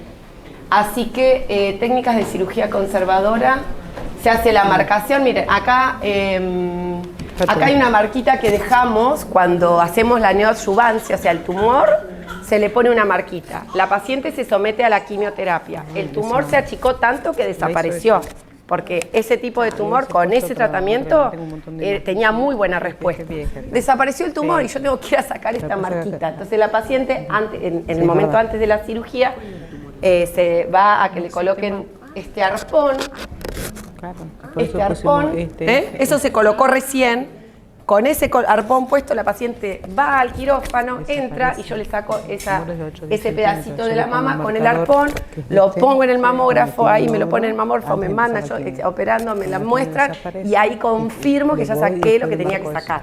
Y eso lo mando al patólogo. Entonces, es mucho más complejo que sacar una mama. ¿Sí? Sigamos. Esto no lo tienen que estudiar, yo se los cuento para que vean que evolucionó mucho el tratamiento también de cáncer de mama. Estos son los tipos de muestra, por ejemplo, con un nódulo no palpable, que mando la piecita sola al mamógrafo, le hacen una mamo y me lo mandan en quirófano y yo digo, bueno, mira, los márgenes acá están bien, acá por ahí amplío un poco, la paciente todavía está en quirófano y mando, ¿sí? Así que es como complejo, ven el arpón que sale de ahí, esas las marcaciones, tenía 3 nódulos, bueno. Y esas son las piezas de hoy en día, no son como las que vimos al principio, que era la mastectomía con el pezón, todo. Bueno, y estas son pacientes con tratamiento posterior a tratamientos locales. Ah, mira, había puesto algunas. Sí. Tienen la marquita del azul patente, que es una técnica de biopsia de ganglio centinela que se utiliza también, reemplaza el vaciamiento axilar, que antes se hacía vaciamiento axilar y hoy en día en algunos casos también, pero en muchos casos en vez de sacar todos los ganglios, 15, 10, 15, 20 ganglios, sacamos uno, ¿sí? Y con ese solito nos sirve para estadificar la axila. Esta es una cuadrantectomía central, ven que a veces hay que sacarlo. Esta es una mastectomía bilateral. Esa es una cirugía conservadora. Tiene el drenaje, o sea que esto es inmediato. Quedó divina. Esta es mastectomía. Esta mastectomía unilateral, ¿ven el defecto que quedó? Eso después se tiene que corregir, pero está la mama con su forma, con el surco, con el pezón, con la piel. Yo quiero que me haga eso. Y arriba también una mastectomía, que son, cuando uno ve en general, estas fotos no están tan lindas, pero bueno, uno ve que son sus mamas, ¿sí? La paciente no está mutilada. No está tan linda porque no vieron la nuestra. No significa que no sea complejo pasar por estos tratamientos, pero la mutilación que se hacía antes muchas veces la podemos evitar. Y cuando hay que hacer una mastectomía, que no sea conservadora, a posterior la paciente se puede reconstruir, ¿sí? Y esta es la técnica de biopsia de ganglio centinela que se puede hacer con tecnesio 99, que es este aparatito. La paciente se marca el día anterior, va a lo de melado, digo yo acá, a la medicina nuclear. Acá tenemos un solo lugar donde lo hace. Se le inyecta cerquita de ahí de la areola, cerca de donde está el tumor, se le inyecta este material que va a ir por los vasos linfáticos y va a llegar a un ganglio que se llama centinela, que es el primero que se compromete con la enfermedad. Entonces, si yo saco ese ganglio, que es el primero, por eso centinela, el primero que se compromete con la enfermedad, lo mando a estudiar y no tiene enfermedad, ya el oncólogo ya ve que todo, y ya esto ya ha sido probado en un montón de pacientes, y que se le sacaba el primer ganglio y después se le sacaba el resto de los ganglios. De hecho, yo en el hospital lo hice. Cuando vine acá a La Pampa, que no se hacía, lo hice para que en este ámbito, porque no es lo mismo hacerlo en Buenos Aires que acá, confirmar que esta técnica era válida y bueno, el resto de los ganglios tampoco estaban comprometidos, o sea, un porcentaje muy bajito. Y si no se hace con el tecnesio porque no está disponible, se hace con el azul patente. Se inyecta el azul patente y el ganglio se colorea. Por eso algunas pacientes quedan con esa marquita azul. Así que bueno, creo que ya es un montón. Esto es lo de los enfermos, que ya lo hablé, lo de la neoadyuvancia, que es la quimioterapia en la paciente que tiene indicada quimio, que no son todas, no todas las pacientes con cáncer tienen que hacer quimio, algunas no tienen que hacerlo, pero la que tiene indicada hacer quimio después de la cirugía, en muchos casos hoy en día lo estamos haciendo antes y después la cirugía. Entonces, no todas las pacientes tienen que hacer quimio, no todas las pacientes tienen que hacer tratamiento. O sea, ese cuco de la muerte, de la quimio, de la mastectomía, en realidad es un cuco. No siempre es así y no siempre afecta de la manera que la vecina nos dijo, vimos en la película, o todo sea tan dramático. Lo importante es que cada mujer, pasa si querés, lo vaya transitando, no falta esto, que lo vaya transitando de la manera que ella lo viva, ¿sí? Acompañarla para que de esta manera lo viva. ¿Por qué dejamos para el final el autoexamen mamario y en todas las charlas nos quieren que hagamos el autoexamen mamario? ¿Por qué les parece? Porque nunca lo hacemos. No.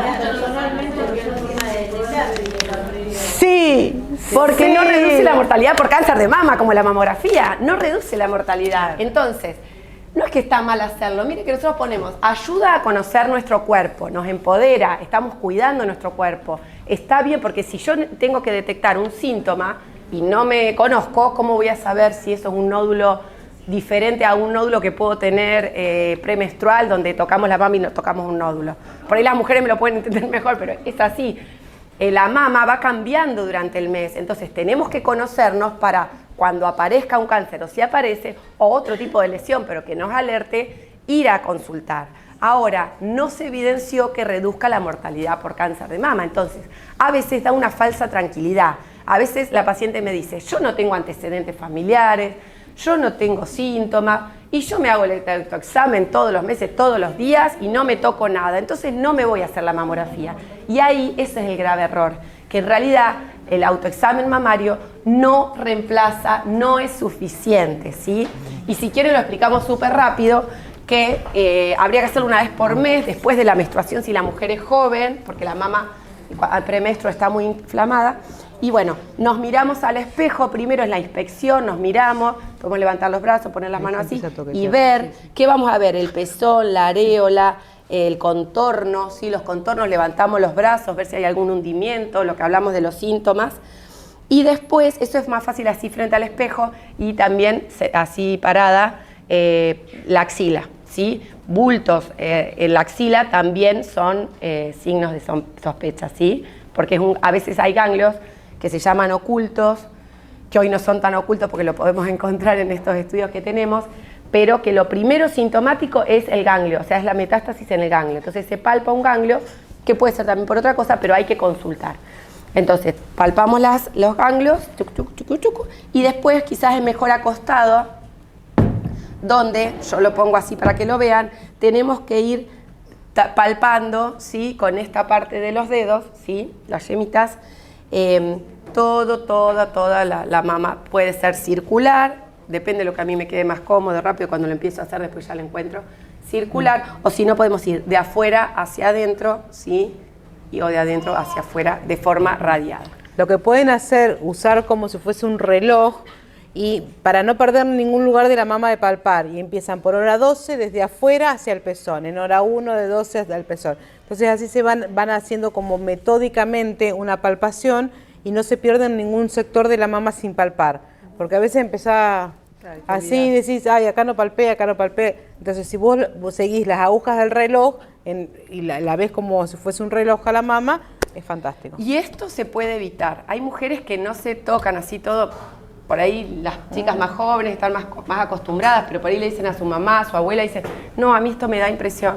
No es necesario, no es necesario hacerlo. Si uno se va y se hace el control, cuando va a hacer el control, el médico, antes de pedir la mamografía, le hace la anamnesis, que es esta investigación, si tiene antecedentes familiares personales, le hace el examen mamario, entonces ya si lo hace el médico, no es necesario que yo lo haga, ¿sí?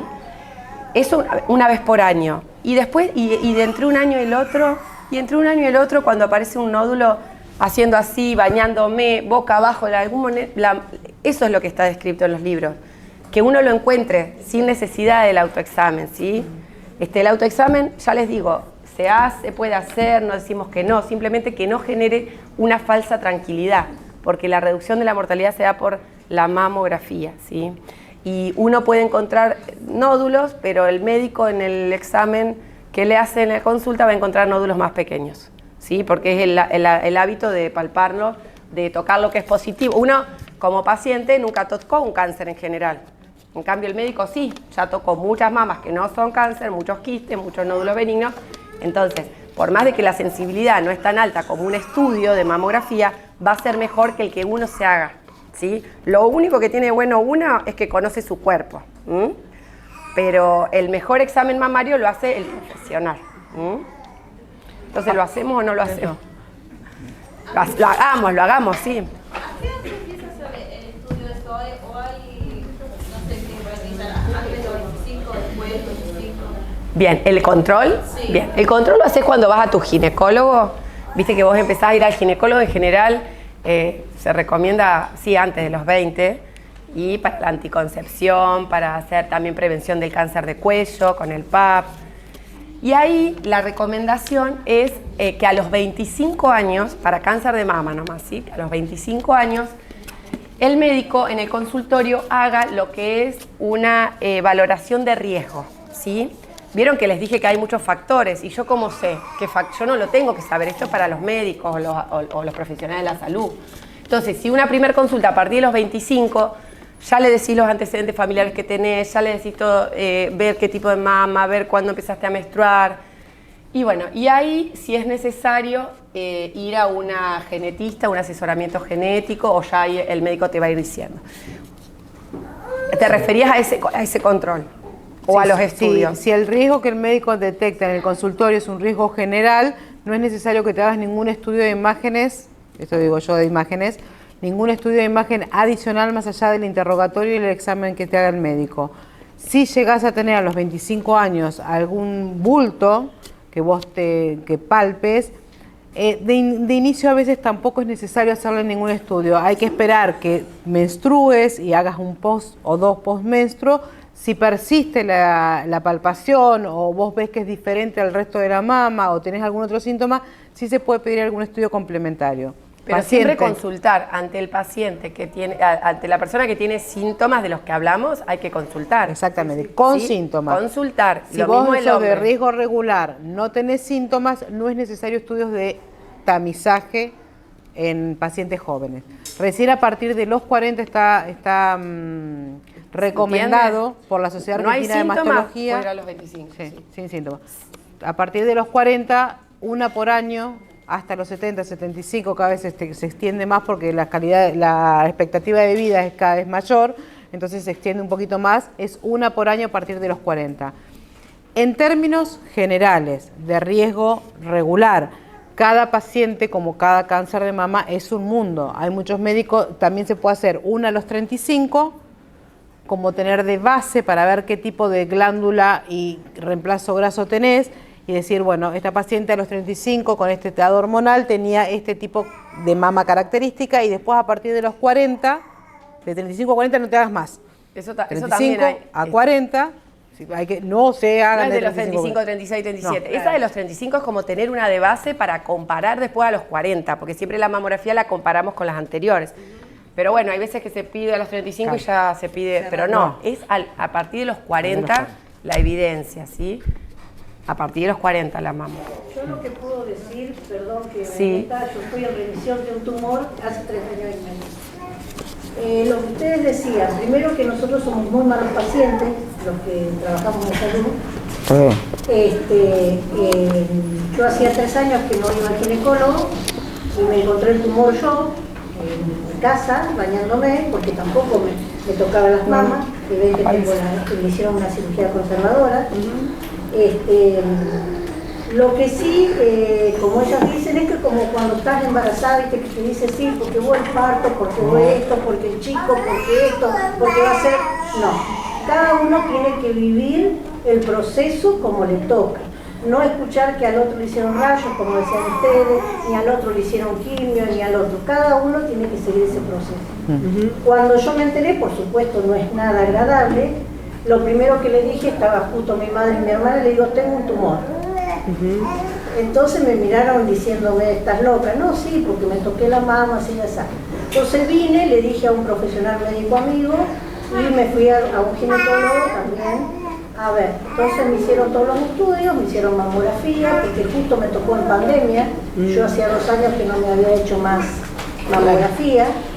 Me hicieron mamografía, después de la mamografía me hicieron ecografía, todo lo que ustedes hablaron, después la punción. Bueno, conozco a todos los profesionales que me atendieron porque hace 30 años, 35 ya que trabajo en salud pública. Y bueno, sí, por supuesto que es un shock, ¿no? Pero las cosas siempre hay que tomarlas con optimismo, ¿no? Cada proceso tiene sus cosas y tiene que haber un equipo multidisciplinar. A mí me decían, andate a Buenos Aires. ¿Por qué me voy a ir a Buenos Aires si acá me iban a hacer exactamente lo mismo que me decía la mastóloga que estaba en el hospital italiano? ¿No es cierto? Entonces busqué todos mis contactos acá y yo tuve que atender más a mi familia que a vos misma. Que a mí misma, Claro, ¿no? sí. Porque como soy una persona muy optimista, me hice el tratamiento, me hicieron rayos, que fue lo que más me afectó, la cirugía conservadora, los rayos y después hace 3 años y medio que estoy tomando el letrozol. Pero la verdad que hago todo, les digo a todos que se hagan la mamografía, que no es una cosa que hay que esperar, sino que una vez al año hay que hacérsela. Todos los controles, la prevención, porque uno trabaja en salud, habla de prevención, pero a uno mismo, ¿no? De uno mismo no se ocupa, ¿no es cierto?, de su propia salud. Entonces, creo que uno lo tiene que tomar, hay que acompañarlo y hay que seguir el proceso como a cada uno nos toque, no preguntarle al otro o a quién o si va a ser peor o más. Mi prima, estoy yo y mi otra prima, después que me operaron a mí, las 3 con la remisión de mucea de mama. El mío era un mucinoso oscuro, pero mi prima es más... Claro, el tuyo es de los más benignos, o sea, lo más benigno, entonces nunca tuvimos antecedentes familiares. Pero bueno, son cosas que suceden, yo siempre lo tomo con cosas que suceden en la vida que uno tiene que atravesar. ¿Qué pasa?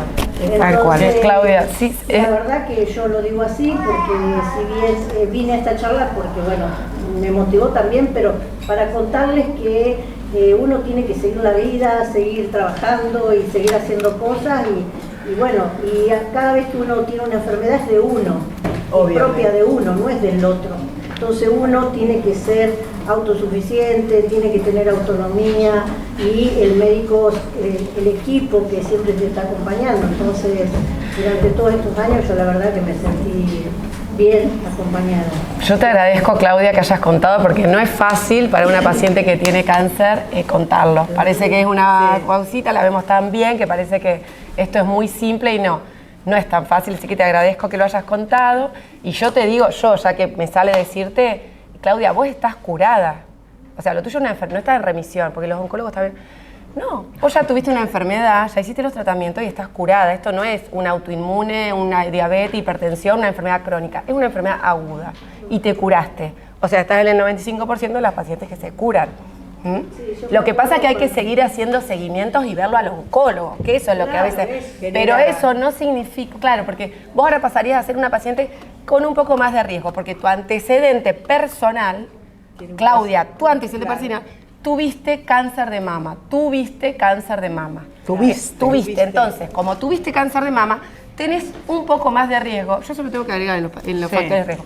Cuando uno tiene un cáncer de mama, tiene más riesgo a tener también otro, lamento decirle, no una recidiva, otro porque tenés muchos años de expectativa de vida por delante. Entonces, como tuviste uno, podés tener otro. Entonces, tenés que seguir haciéndote la mamografía. Sí, por supuesto. ¿Y por qué estás tomando la medicación? No es que es un tratamiento para curarte, es un tratamiento preventivo para una mama y la otra mama. Funciona como una quimioprevención, ¿sí?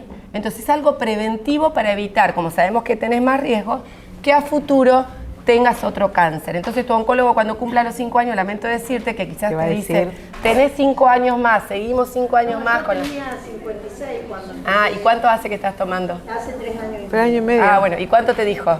Y me dijo que tenía que ser 5 años. 5. Y Cuando llegué a los 5 te va a decir, ay, ya que venimos también, vamos a hacer a 8. Pero a mí me preocupa porque los protocolos, o sea, como es tan buena esta hormonoterapia que genera no solo disminuir la recidiva, sino que en las dos mamas, como una quimioprevención, que, claro, los protocolos ahora ven evidencia de darlo en 10 años.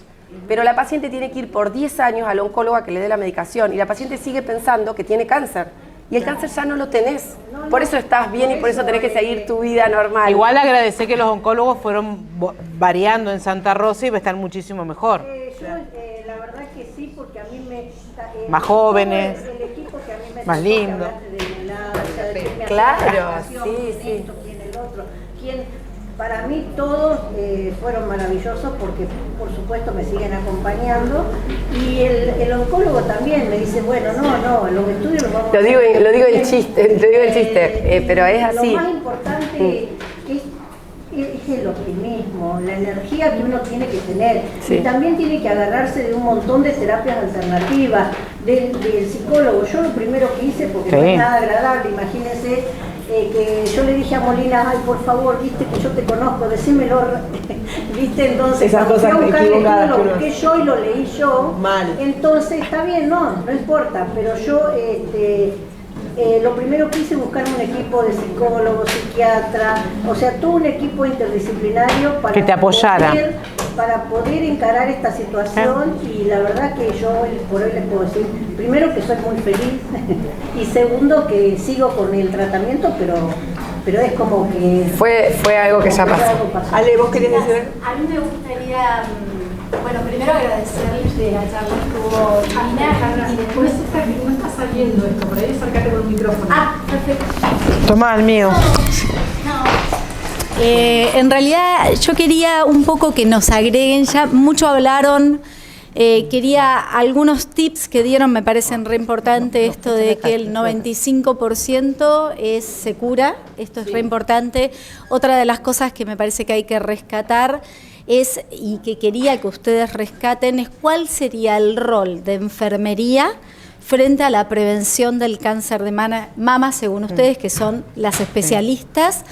Y como último, me gustaría preguntarte, sobre todo si te parece bien, que en los informes de mamografía pongan un código que nadie sabe leer, sobre todo el paciente que tiene el derecho a verlo, que de pronto si esto fue tratado dentro de las sociedades donde... Si esto de poner un código que quizás el resto, la población, que nosotros como pacientes tenemos derecho a conocer y no sabemos, es algo que es beneficioso porque el paciente al verlo y no conocer va a consultar, o si se queda tranquilo porque al no entender mucho no le da la importancia que le debería dar. Esas dos cositas me gustaría. Ah, y una última para cerrar es... ¿Cuáles serían los efectos indeseables o más bien los efectos secundarios que nosotros como trabajadores de la salud vemos de las operaciones de mama? Sobre todo pienso de las viejas operaciones donde estaban, bueno, ustedes ahora los van a contar, y de los medicamentos y de la radioterapia. Bueno, la primera que es que el 95% de las pacientes se curan. Nosotros al final siempre ponemos mitos, pero bueno, excedía, nos íbamos a ir un montón de tiempo. Entonces, por ejemplo, esto que ponemos, que es una foto, por supuesto, Rosy, acá es la otra, falta una. Mandamos un beso porque Y acá, bueno, esta era ahí, en el consultorio cuando yo ya le di, nos vemos en 6 meses para el seguimiento, y esta es de ayer. Y ella todavía no hizo la radioterapia, o sea que está en tratamiento todavía. Entonces, esto es para desmitificar que el cáncer no es muerte, el cáncer es vida, chicas, chicos, chiques. Veo tantas mujeres. Entonces, el cáncer es vida, ¿por qué? Porque es una enfermedad que se puede curar, es aguda y no es un sello que te ponen para toda la vida. Y el segundo, el rol del enfermero es enorme para mí, es el promotor de salud, es una enfermedad prevalente, es enorme en la prevención, dijiste vos, pero también en el acompañamiento y también en así como somos los médicos abatalladores y queremos hacerle mamografía a todo y que suban todos al mamógrafo y que bajen todo y que a vos va con la doctora Vitoloni que te va a hacer una ecografía y ella dice, mira, veo un nódulo que puso. Sí. Y hay pacientes que salen corriendo, pocas, gracias a Dios, pero dos en el último año le dijeron, no, doctora, perdón, pero yo me voy a mi casa. Y ahí está el rol del enfermero y del promotor de salud y de la psicóloga, y que bueno, en general el psicólogo, contestando un poco, cuando le damos el resultado ya de la biopsia, ahí se le recomienda hacer una consulta. Hay pacientes que no acceden porque no lo necesitan, no lo ven, pero siempre está dentro de los estudios y controles que tienen que hacer una consulta con la psicóloga. Y entonces a veces es un trabajo y lleva un mes y pico que la paciente acceda a hacerse la biopsia. Y entonces sí, para mí nosotros queremos el rol de acompañamiento en la prevención, en el tratamiento, complicaciones, digo lo de las complicaciones después las bajas. Las complicaciones, cuando se hacían los vaciamientos axilares, mastectomía y vaciamiento, que en general iban juntos, al sacar los ganglios casi todos, y sabemos que no solo la mama drena a la axila la linfa, sino el brazo del mismo lado. Entonces, al quedar el brazo donde la linfa lo que se lleva es todos los desechos, ¿sí?, de las células inmunológicas, va a los filtros que son los ganglios, en este caso quedamos a medias. Igual se van generando como otras callecitas después de la cirugía, pero en esas células inmunológicas va a los filtros que son los ganglios, en este caso quedamos a medias. Igual se van generando como otras callecitas después de la cirugía, pero en esas cirugías tan agresivas teníamos lo que se llama linfedema, que es cuando el brazo se hincha, comparamos un brazo con el otro y el diámetro es mayor.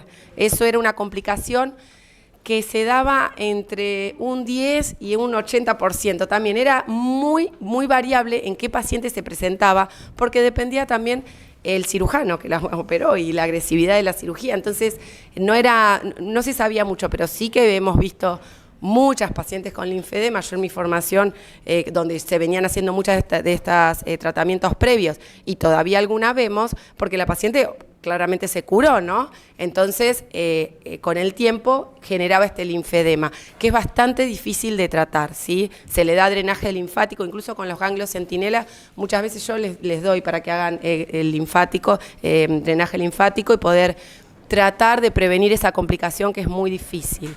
¿Qué más? Por la radioterapia, en lo agudo genera como una quemadura en la piel, ¿sí?, porque es lo mismo que genera adentro, pero lo que se ve es la quemazón. Vuelve a desarrollar como esa molestia, dolor del postoperatorio inmediato. Es como que la paciente se operó, mejoró, está bárbaro, y cuando va a hacer los rayos de vuelta tiene molestia, dolor, la piel que se quema, que eso todo es reversible.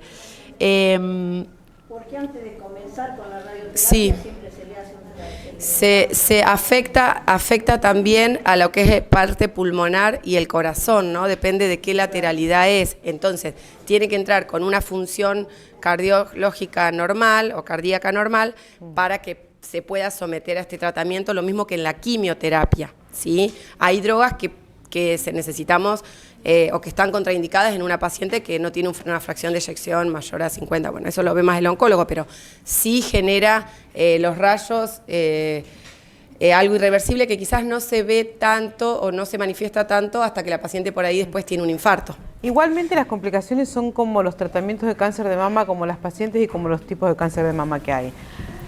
Son personalizadas. Las complicaciones son personalizadas. No es lo mismo irradiar una mama que es así que una mama que está pegada al pectoral. Va a tener más complicaciones de piel y de parrilla costal y de corazón y de pulmón si es una mama muy chiquitita, si es una mama más grande. Dependiendo el tipo de rayos que le generen, hay diferentes tipos de rayos que le van a aplicar a las pacientes dependiendo del tumor, dependiendo del tamaño, dependiendo de la cirugía. Y las complicaciones es lo mismo. Una misma aplicación de rayos a una paciente reacciona de una manera totalmente diferente a la otra. Entonces tenemos que ir paliando las complicaciones y tratando de evitarlas en la medida que le vayan surgiendo a las pacientes. Y como dije de cirugía, que vean menos, también la radioterapia va en menos. Entonces antes se hacían en general 35 aplicaciones, que se hace de lunes a viernes, se toman el fin de semana, después de lunes a viernes, así, 35, y un bus en la zona donde estaba el tumor, en general es mama y axila. Hay algunos cambios, pero hoy en día ya es menos, capaz que 15, sí, bajamos a 25, 19, ahora 15, 16, depende cada caso. Y ahora también se está haciendo tridimensional y ya se está haciendo... Yo en las cirugías conservadoras coloco unos clips alrededor de la zona donde estaba el tumor, porque la verdad ves la mama y el radioterapeuta no sabe a dónde ir. Y bueno, quedan esos clips y ahí hacen más dirigida. Cada vez más solamente dirigida a esa zona. Lo está empezando a hacer ahora el radioterapeuta de acá, Marcelo Leone, porque adquirieron un equipo nuevo. Esos equipos son carísimos y creo que el anterior no sé cuántos años tendría, y este año se adquirió un equipo nuevo, entonces está haciendo las nuevas técnicas que están avaladas en el resto del mundo, ¿no? Pero bueno, entonces las complicaciones vemos menos, ¿sí? Quizás la cirugía que yo ahora hago... Era terrible. Claro. Otra de las complicaciones que le voy a decir yo porque las veo después, les hago las ecografías, pueden ser los seromas. Cuando vos sacás un pedazo de tejido dentro de una estructura, el cuerpo a veces tiende a ocupar ese lugar.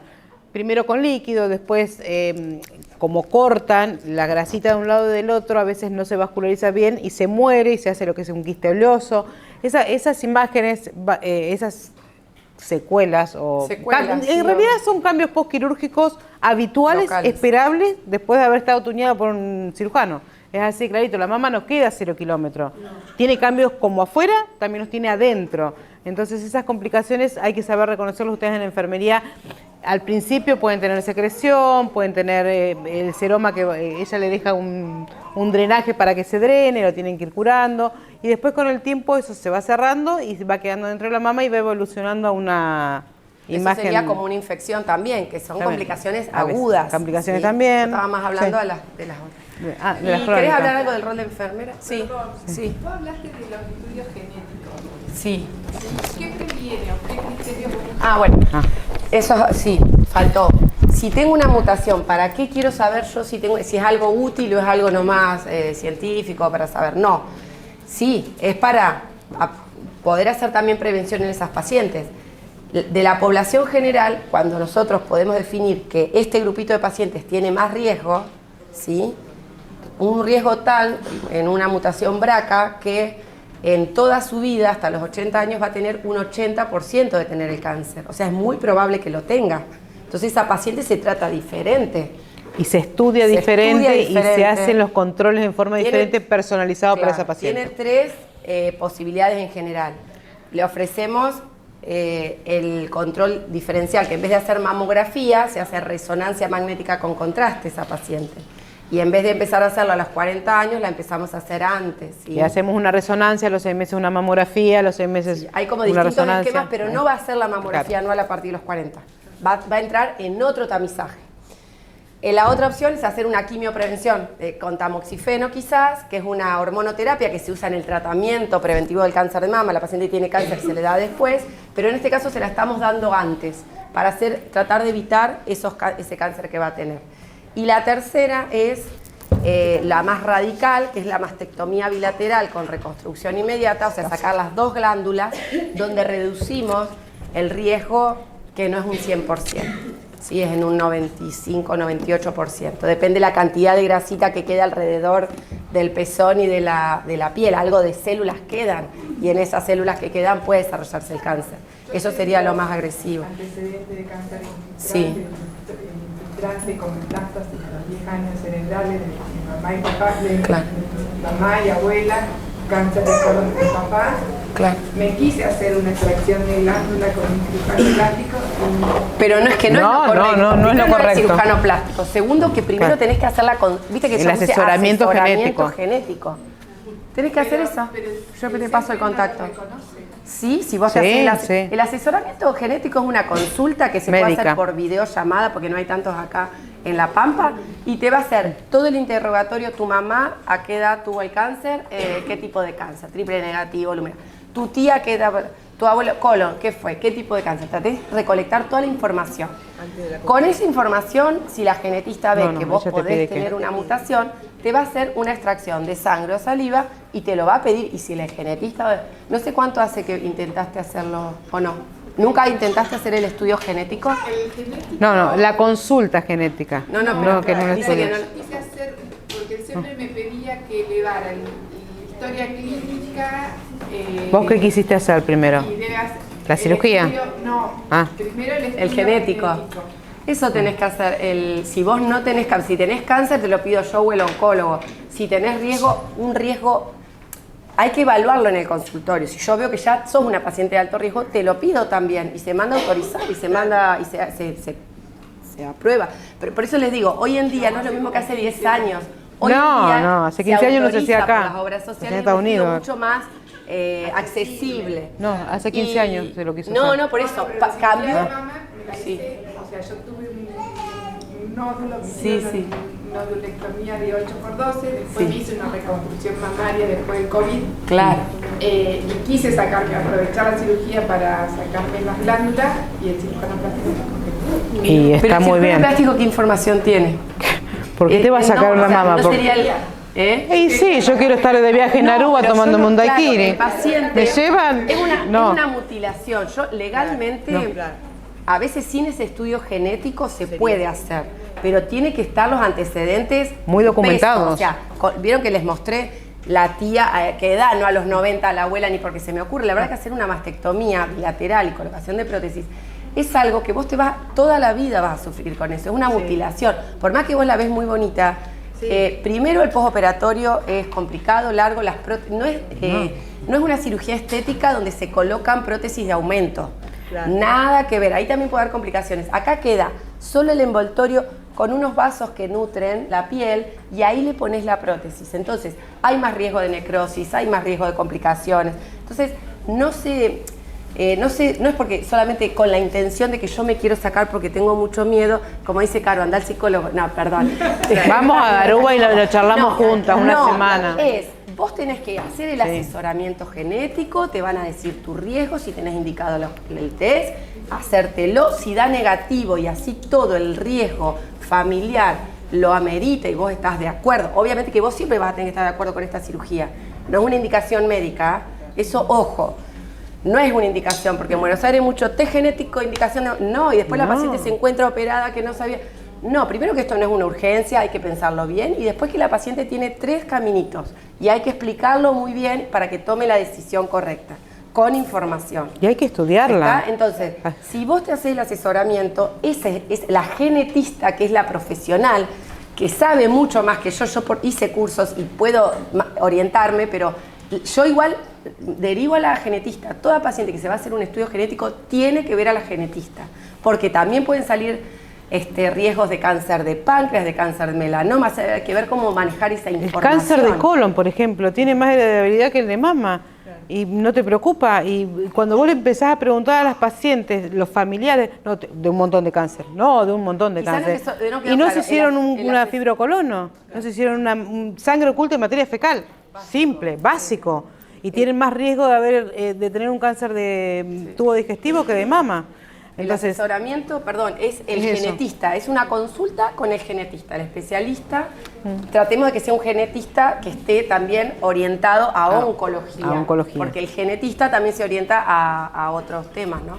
Sí. Chicas, y como para si quieren ir Cerrando. Sí, lo cerramos. Estos estudios que tienen que ver con prevención de cáncer de mama están cubiertos por las obras sociales, que nosotros como profesionales de la salud le tenemos que decir al paciente que la obra social se lo tiene que pagar, que en salud pública dónde se lo puede hacer. Bueno, te contesto. Primero te voy a contestar lo del BI-RAD. La clasificación es correcto que esté puesto y tiene que estar puesto. Y es correcto que el paciente no lo entienda. Porque el paciente no estudió 7 años, no estudió 4 años de especialidad y no tiene las herramientas ni los conocimientos suficientes para poder interpretar el estudio. Así como vos mirás un laboratorio y no lo sabes interpretar, no deberías tampoco leer un informe radiológico ni siquiera abrirlo. Tenés que llevárselo al médico, que el médico lo interprete en el contexto de esa paciente. No es, a mí me mandan muchos informes, ni siquiera las imágenes, me mandan los informes de otros colegas. No, yo quiero ver a la paciente en el contexto con la imagen y poder sacar una conclusión seria. Entonces, está bien que se maneje y que el paciente no lo entienda, es correcto. Tiene que ir al médico a que se lo explique. Lo que sí los médicos tienen que saberlo. Mi pregunta era, ¿esto fue charlado a nivel Sí. de sociedades y pactado que esa era la mejor manera de 1993. lanzar un informe? Desde el 1993 la Sociedad de Radiología Americana. Esto yo les cuento porque a los que tenemos muchos años antes no se informaba de esta manera. ¿Hace cuánto tiempo que apareció? 1993. El problemita, antes que los radiólogos no se ayornaban y no lo informaban. Esta es la 5ª edición. Y después apareció esta clasificación donde, bueno, No, esta clasificación... no lo conoce exactamente. Exactamente. Bueno, estas confusiones que vos dijiste, que el número 3, que el número 2, que el bueno, número 0. lo que tenemos que hacer los médicos y los trabajadores de salud es leer, es ayornarnos y es actualizarnos continuamente. Ya te digo, el BI-RAD ya está, pero a nivel mundial. Que en la Argentina a veces es más difícil implementar ciertas cosas que están demostradas. El Centinela está del año 1997. Yo vine hace 12 años acá 1997 no se y hay ginecólogos que todavía no hacen centinela. Bueno, entonces lo que tenemos que hacer es leer, tenemos internet a mano, leer y actualizarnos. El BI-RAD informado. No puedo ser más categórica. Perfecto. Y lo último Era decir esto la mamografía, como está ¿Qué le comprobada tenemos que de hace decir? 50 años, que reduce la mortalidad del gol estándar y toda la manecoche, está dentro del programa médico obligatorio, que nació y en una ley donde hay ciertos estudios que todas las obras sociales deben cubrir. La mamografía a partir de los 40 te debe cubrir 100% todas las obras sociales, una mamografía, una por año. Y si no tenés obra social, salud pública tiene 6 mamógrafos en la provincia, se pueden acercar, yo trabajo en el Evita, con la orden médica, van, piden un turno y se hace en forma gratuita. Y en la ALSEC también hay campañas que... el ALSEC tiene un ginecólogo, el doctor Capero, pero no tiene mamógrafo, me llaman por teléfono para que me den turno en el Evita, así que da igual. Y además, la paciente que tiene cáncer, ahora va, la paciente que tiene cáncer, que también entra en un plan oncológico, tiene que tener cubierta todo esto. Esto no lo vemos 100%, parece obvio. Todos los tratamientos y los estudios que el médico, el oncólogo pida, le tiene que cubrir 100% y en tiempo y forma. No se puede demorar Eso menos. también tiene que asesorar ustedes. Nosotros lo asesoramos en el consultorio. Cuando el paciente tiene el diagnóstico oncológico de un cáncer, lo primero que tiene que ir a la obra social y ponerle el plan oncológico. Y a partir de ese momento no paga más por seguro. 100% de cobertura. Y si va a una obra social, no, me cubre otra cosa, no, me voy, no, denme por escrito que no me lo va a cubrir, porque legalmente te puedo asegurar que viene un abogado y al toque le autorizaron todo. Los tratamientos de reconstrucción de la mastectomía también hay una ley que tiene que cubrir la prótesis y todo, o sea, en la paciente oncológica, esa pregunta es muy buena, porque también ustedes esto lo podemos inclusive cubrir. los días de ausencia en la provincia no te das cuenta. Sí, bueno, Tengo la ausencia. y Te perdí, se perdió. No hace ningún tratamiento si la paciente no se hace una inmunohistoquímica. Entonces, nosotros como trabajadores de salud, yo le tiro obviamente toda la información y le digo, mire, si no, va a venir mañana un señor de traje y corbata a nombre mío para que usted en menos de 24 horas me autorice lo que yo necesito. Porque la gente no puede estar gastando energía en pelear con las obras sociales cuando tiene que estar gastando energía en pelear contra el cáncer. En aceptar la enfermedad, en el proceso de negación, en el proceso de aceptación. Entonces eso es así, está. Es como en el embarazo, que todos los estudios tienen que estar, bueno, lo mismo. Yo quería preguntar que tengo mi abuela que falleció de cáncer de útero y mi mamá tuvo también cáncer de útero. ¿Eso quiere decir que yo voy a tener cáncer de útero? ¿A qué edad? A los 35 tuvo mi mamá. Útero. El útero es una estructura muy grande. Útero y ovarios. El cuello de útero es el más frecuente. Claro. El cuello, útero y ovarios. ¿Ve? Y la tuvieron que... Eso es súper importante, no es lo mismo el cuello del útero, donde la epidemiología es el HPV, es un cáncer que podemos prevenir y que podemos diagnosticar con lesiones premalignas rápidamente con el PAP. Entonces es importante, no es por una cuestión genética, sí quizás puede haber, porque la genética la verdad que no es que solo cada gen, sino hay un montón de... Es muy amplio, por eso la genetista es importante que vos puedas ir, porque para ver bien si es de ovario o no es de ovario, si es de cuello. Pero primero empezó con un ovario y después... eso cambia totalmente. Si es un ovario, sí, tendrías que hacer un asesoramiento genético, porque el cáncer de ovario, de mama, páncreas, todos estos tienen relación, melanoma, con... Sí, podés. Igual si hay dudas... recolectás toda la información y se hace el asesoramiento. No... Es una charla con un profesional que sabe si hay cánceres que están relacionados con la parte genética y otros que no. Claro. El cáncer de cuello uterino, como te dice la doctora, no en cambio no se asocia con los antecedentes y sí el de ovario. Pero a veces hay ciertos tumores que los familiares no saben de qué son porque han perdido domicilio, le decimos nosotros. Se han desparramado por otros lados y piensan que es de un lado y después del otro. Muchas pacientes te dicen, no, mi mamá se murió del cáncer de hueso, pero antes tenía un cáncer de mama 2 años antes. No, seguramente fueron metástasis del cáncer de mama. Y el cáncer que falleció tu mamá es de mama y no el de hueso. ¿Qué hueso qué? Un Idwin, un primario de hueso, un secundario. ¿Entendés? Entonces, esos datos son recontra relevantes y te los va a preguntar específicamente la genetista para saber si los cánceres que se murió tu familia pueden llegar a tener relación genética o no. Claro. Gracias. ¿A partir de qué edad se tiene en cuenta lo de la genética? Pregunta. Sí. Porque hay familias enteras que, por ejemplo, a un tío le dio cáncer de estómago, a la hermana le dio cáncer de mama y así. Entonces, toda la información relevante a cáncer, incluso tumores, a veces tumores que son border o benignos, todo hay que recabar, ponerlo. De hecho, hay programas, hay un árbol. Y hay que ver, porque esto es complejo. Hay genes que solamente están asociados a mama, genes que están asociados a mama y ovario, y hay otros a otro tipo de cáncer. Entonces, es tan complejo que por eso yo te digo que hay que ir a la genetista. ¿A qué edad? Caso que en una familia hay muchos tipos de cáncer. De los dos ramas, siempre es de una rama, ponele. Bien. A veces me dicen, mi mamá tiene este cáncer y mi papá el otro. Es como que no se sumarían. Sí, habrían, pero en realidad... Pacientes pueden ir a reclamar que la obra social no les da bola.